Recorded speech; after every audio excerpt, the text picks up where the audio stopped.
희망찬 미래를 설계해 나가는 청년들을 위해 지금까지 쉼없이 달려온 청년들에게 책으로 충전할 수 있는 기회를 드립니다.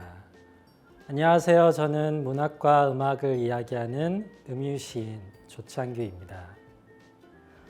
청년의 날 주간을 맞이하여 청년의 날 추천도서 100선으로 선정된 책을 여러분께 소개해 드리려고 하는데요.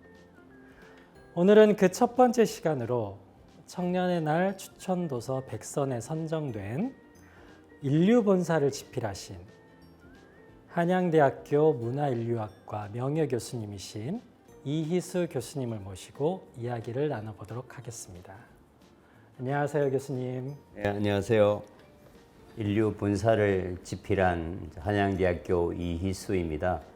저는 문화인류학자고요. 또 40년 동안 중동 이슬람 세계를 휘젓고 다니는 현장학자입니다. 여러분 만나서 너무 반갑습니다. 네, 요즘 정말 바쁜 시간을 보내고 계신다고 들었는데요. 어떻게 지내고 계세요? 지금 코로나가 이제 끝나면서 밀렸던 일들이 본물처럼 터져 나옵니다. 인류학자들은 항상 이제 현장에 가서 살아야 되는데 그동안에 못 갔던 터키, 아제르바이잔을 7월에 다녀왔고 8월에는 스위스 학교 다녀왔고 9월에는 터키, 10월에는 카자흐스탄, 11월, 12월 계속 이제 현장이 저를 부르고 있기 때문에 이제 본격적으로 다시 고향 같은 중동 현장으로 달려가는 그래서 매우 바쁩니다. 아, 네, 그러시군요. 네. 교수님께서도 이제 청년이셨을 때 독서를 많이 하셨나요? 읽는 거는 무협 소설을 많이 읽었고요. 이제 가끔은 이제 부모님들이나 또 선생님들이 추천해 주는 걸 읽고 마음에 드는 것을 골라 읽었습니다. 싫은 건 억지로 읽지 않는 그런 습관. 네. 그러나 그렇게 독서를 많이 했다고는 할 수 없습니다. 아, 그러시군요. 네. 요새는 이제 유튜브나 이렇게 SNS 시대이기 때문에 또 이렇게 책을 읽는다는 습관이 좀 들이기가 어려운데요. 혹시 교수님께서는 만약에 책을 읽는 습관을 만약에 들이신다면 어떤 습관을 이렇게 들이시나요?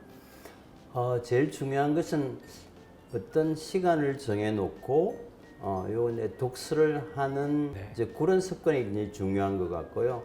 저는 아침에 일어나서 한 30분이고 1시간 있을 때 지나보면 시간이 금방 지나니까 계속 읽던 책을 한 10페이지, 20페이지라도 그 시간에 읽겠다 하면은 그게 굉장히 이제 습관화되고 우리가 일어나서 반드시 귀찮더라도 양치질을 하고 하듯이 조금씩 책을 읽는 것을 생활하는 게 굉장히 중요한 것 같고요. 읽고 나면 또 가면서 항상 읽었던 것을 메모해놓습니다. 그럼 그 책의 기억이 훨씬 오래 갑니다. 그래서 하루에 30분을 읽던 습관화하는 것하고 읽었던 것을 그냥 한 귀로 흘리지 않고 한두 문장이라도 기록해 놓는 것 이게 쌓이면 굉장히 훌륭한 독서 습관이 될 것 같고 또 책을 좋아하게 될 것 같습니다. 네. 저도 이제 습관적으로 책을 읽고 있습니다. 그래서 일주일에 이렇게 한 번씩 날을 정해서 책을 읽고 있고요. 교수님 말씀대로 저도 이제 책을 읽다 보면 이제 좋은 문장들이 나오면 그런 문장들을 또 이렇게 메모하고 또 이렇게 밑줄을 치는 그런 습관을 길들임으로 인해서 많은 어떤 책의 어떤 장점이라든가 이런 것들을 정말 깊게 습득할 수 있었습니다. 혹시 교수님에게 인생의 책이 있다면 어떤 책인지 소개해 주실 수 있을까요? 저는 이제 대학에 있을 때 이제 대학교 신입생이 들어오면 대학 4년 동안 꼭 읽어야 될 이수 교수의 인문 100선을 제가 리스트업해서 학생들에게 나누어주고 합니다. 그 중에 하나가 이제 처음 만나는 문화인류학 아주 쉽게 잘 되어 있는데 세상에는 다양한 생각을 가진 사람들이 많이 살고 있지 않습니까? 어떤 문화권은 돼지를 숭배하는 문화권도 있고 또 이슬람권에서는 아주 혐오하잖아요. 어떤 같은 사물을 두고도 왜 이 사람들은 그 숭배를 하고 또 한쪽이 혐오할까? 이게 이제 문화라는 것은 좋고 나쁨, 선악의 문제가 아니고 같고 다름의 문제이기 때문에 우리 사회에서 이 다름 때문에 굉장히 이렇게 충돌이 많이 일어나지 않습니까? 이제 그걸 이해하기 위해서는 아주 세계적인 사례를 통해서 처음 만나는 문화인류학 강추드리고 싶고요. 참 좋은 책입니다.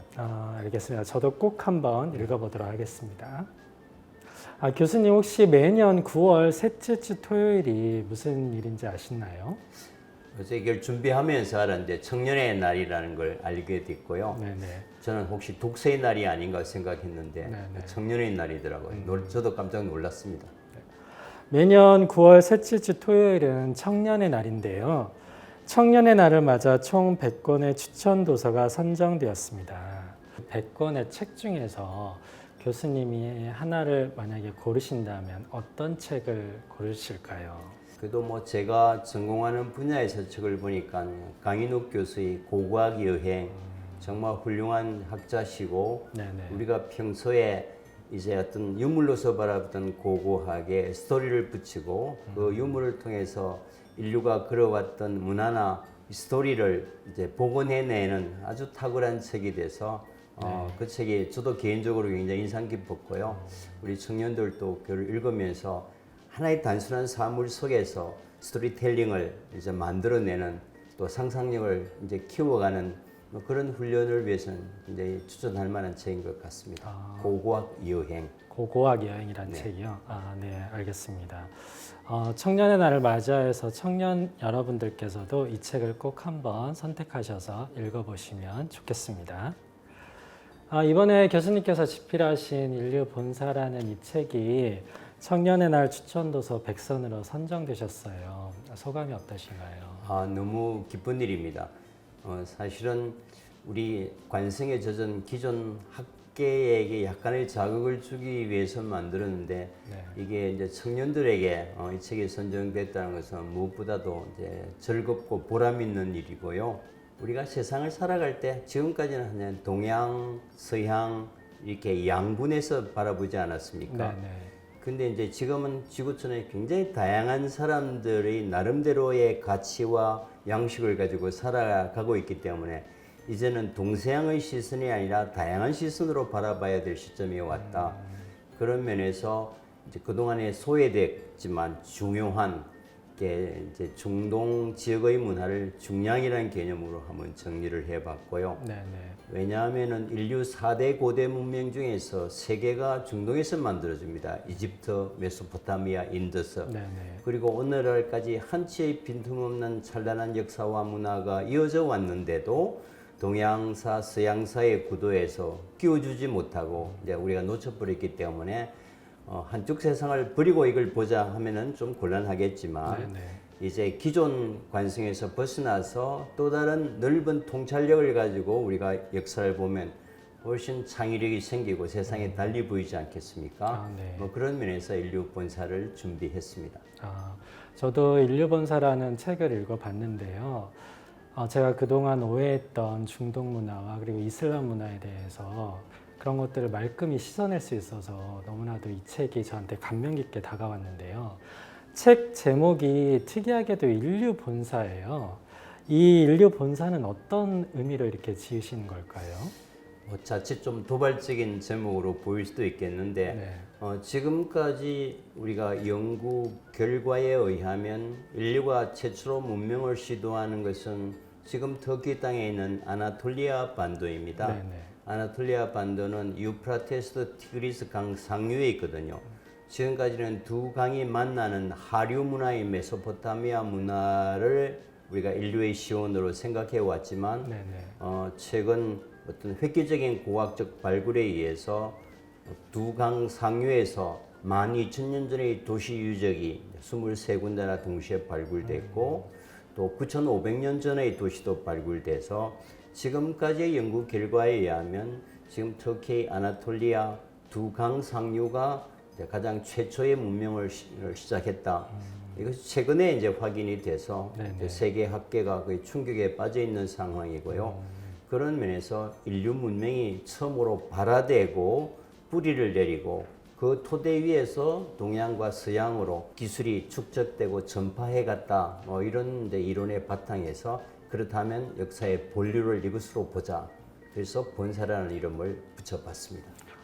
그러니까 인류의 이렇게 4대 문명보다 더 앞선 문명이라서 인류 본사라고 이렇게 지으신 거군요. 그렇죠. 문명의 뿌리고 거기서 그리스 로마와 또 중앙아시아 문화가 이제 뻗어 나갔다고 보기 때문에 이제 앞으로 또 50년, 100년 뒤에 뭐 라틴 아메리카나 또 다른 곳에서 이것보다 더 오랜 문명이 발견된다면 네네. 또 그것에서 출발해야겠지만 역사라는 것도 항상 가변적입니다. 네네. 다음 역사적 사실이 확인될 때까지 유효한 거니까 뭐 현재로서는 이곳을 인류 본사로 보는 것이 뭐 학계의 합리적인 이제 추론이 아닌가 싶습니다. 대단히 흥미로운 그런 이론인 것 같습니다. 네.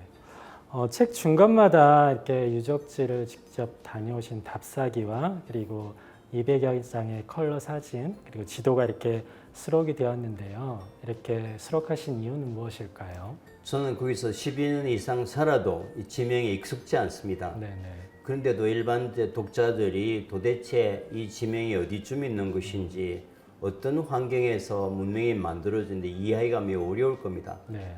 그래서 이번에 아주 친절하게 지도를 그리고 그 위치를 정하고 또 거기서 발굴이나 관련된 사진들을 함께 하면서 이게 지금까지 친숙한 문명이 아니니까 새로운 문명에 대한 이해를 높이기 위해서 지도와 도표 또 사진들을 많이 사용했습니다.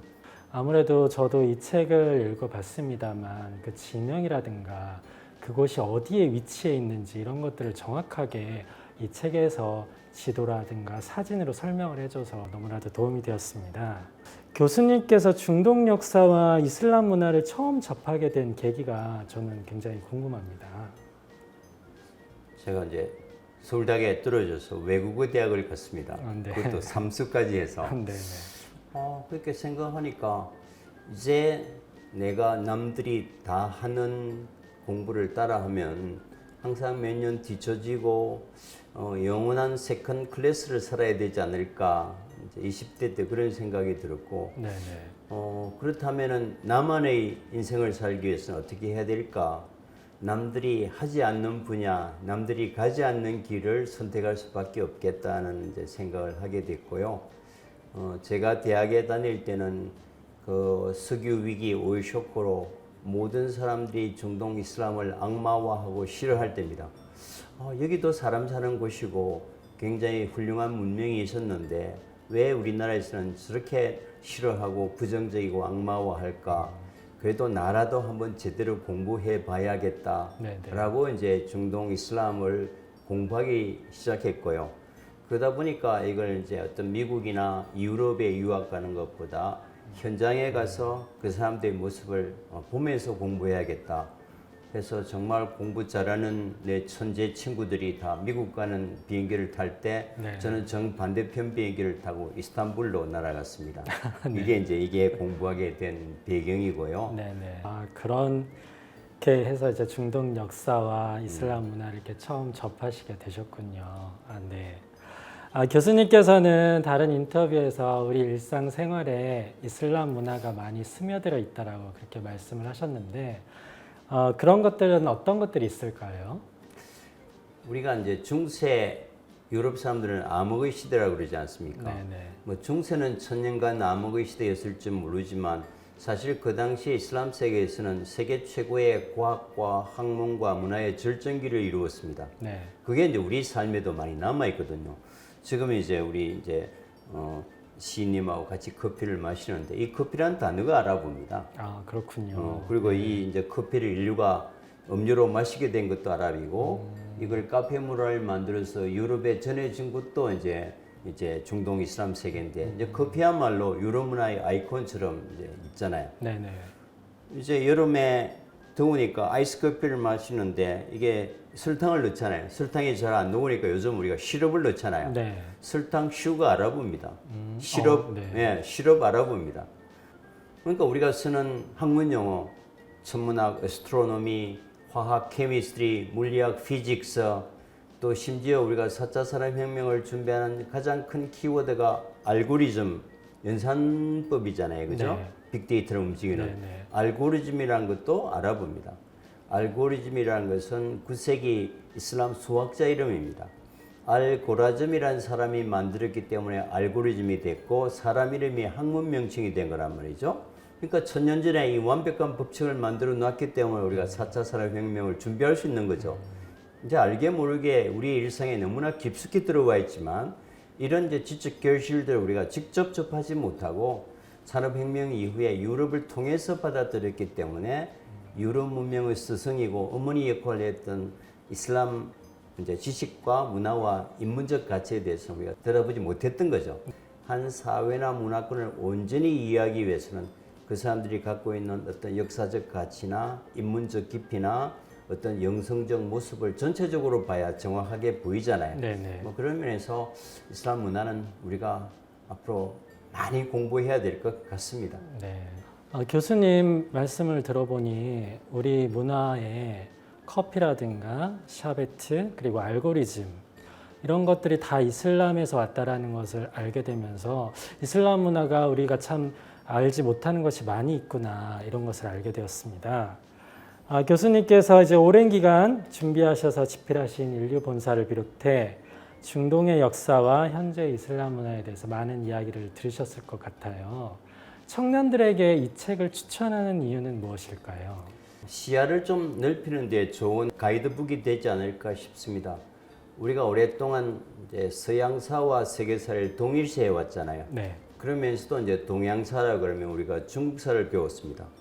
193개 지구촌 유엔 회원국 중에서 193개의 다양한 스펙트럼과 다양한 역사와 문화의 모습이 있는데 네네. 이렇게 한 문화권 중심으로 그걸 이제 어떤 세계화와 일치하는 것은 이제는 뛰어넘어가야겠다. 다양한 지역의 사람과 문화를 있는 그대로 그 사람의 입장에서 바라보는 이것이 이제 다문화, 다종교 공존의 시대 때 우리 청년들이 미래를 내다보는 하나의 어떤 지식의 그 지침 나침반이 되었으면 좋을 것 같고요. 네네. 그런 면에서 또 다른 이제 왜곡되고 이제 소외되어진 지역의 역사와 문화를 통해서 훨씬 통찰력을 넓히는 그런 작업, 그런 쯤에서 이제 이 책을 준비했고 여러분에게 뭐 같이 이 문제를 고민하는 그런 계기가 됐으면 좋겠습니다.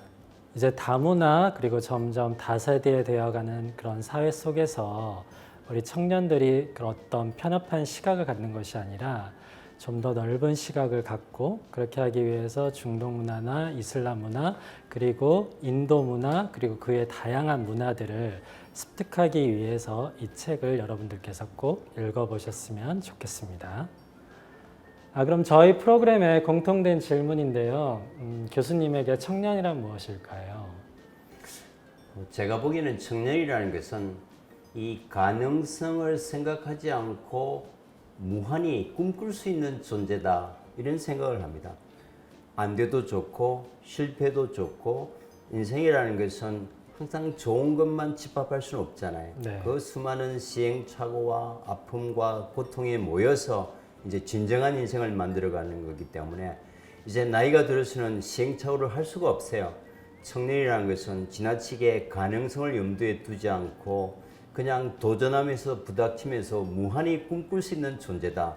그래서 많은 사람들이 부러워하는 존재죠. 네. 그게 이제 청년의 가장 큰 매력이고 특권이 아닐까 싶습니다. 제가 생각하기에는 교수님께서도 충분히 지금도 청년 같으십니다. 네. 오늘 좋은 말씀 너무나도 감사드리고요.